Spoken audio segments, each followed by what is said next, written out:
guys, today I'm going to do a couple of videos actually regarding different kinds of disabilities at Disney World. I had gotten a request to do a video on this, so I thought I would break it up into three videos so that it's not one ridiculously long video.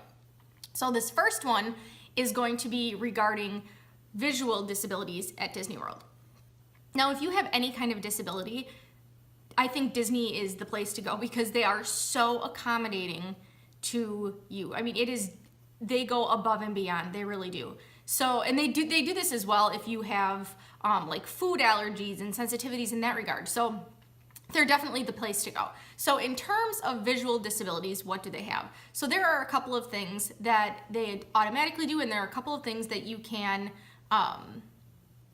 request as well. So first of all, in terms of what do they do in the parks? So there are audio descriptions, Braille guidebooks, and portable tactile map booklets. And each of those three things you pick up at guest relations, and they're available on a first come, first served basis.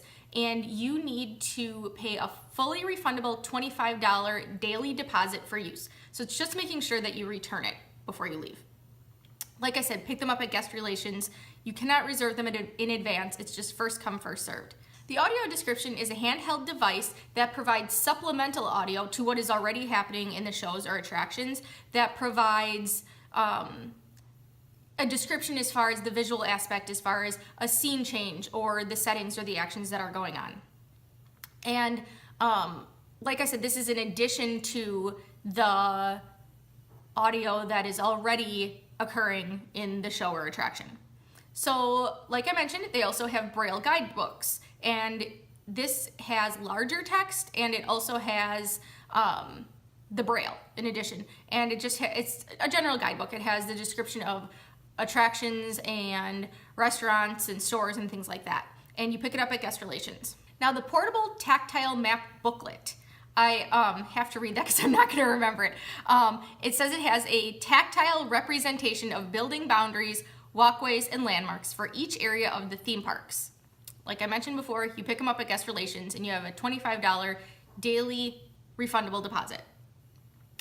Disney also has a couple of stationary Braille maps, now just like the really big ones, and they have one at or near guest relations at each park, and then usually there is another one somewhere in the park. You'd have to ask the guest relations cast member as far as where the other one is located. Now, as far as ordering in a restaurant, many of the table service restaurants have Braille menus. You'd have to ask the cast member that is your server when you are at the restaurant. Something else that I didn't even think of that when I was doing some research for this video that I noticed, Disney recommends that you keep in mind that specialty lighting and other visual effects are used extensively throughout the resort, in their shows and in their attractions and rides and things like that. So if that would possibly be an issue for you, it might be a good idea to talk to your doctor beforehand, or just not ride those rides or see those shows. And you can talk to the cast member at the front of the attraction to find out if it's something that you can do or not. So these are the different accommodations that Disney can make to help the visually impaired enjoy their trip at the Walt Disney World Resort. I hope you found this helpful, and thanks for watching. Bye.